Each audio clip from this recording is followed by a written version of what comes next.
Most people think that money is about making more, working harder, or being better with budgeting. That might get you out of the survival mode, but to break generational patterns and build 1% kingdom level wealth, the rules are different. Your brain, your nervous system, your beliefs have to change. I went from staying in the US with $20, no English, and a bag of clothes to managing over $450 million as a Fortune 500 controller, investor, and best-selling author of Destined for Wealth. And I did this by rewiring my brain. I understand that God designed my brain in a way that can either keep me stuck in fear or help me become a faithful, wealthy steward. So instead of giving you fluffy money or manifest the universe advice, I am going to show you how neuroscience, along with the Bible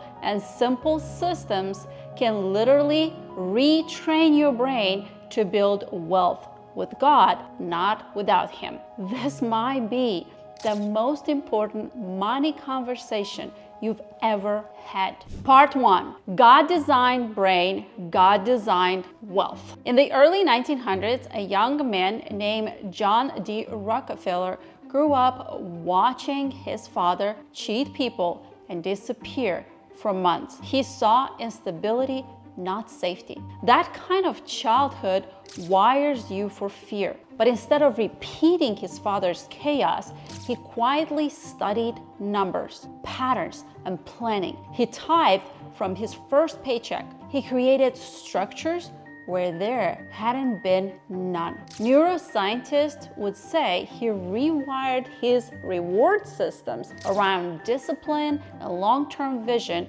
instead of immediate pleasure. The Bible would say he learned to be a steward. God created your brain with neuroplasticity, which means it can learn, unlearn, and relearn at any age. Brain imaging shows that when you practice new thoughts and behaviors, the connections between certain neurons strengthens and old patterns can weaken. The Bible has been saying the same thing for thousands of years. Be transformed by the renewal of your mind. The heart of the discerning acquires knowledge. God expects growth. He built your brain to grow. If you grew up hearing, "We can't afford it," watching parents fight over bills, or feeling the fear of not knowing if things will be paid, your nervous system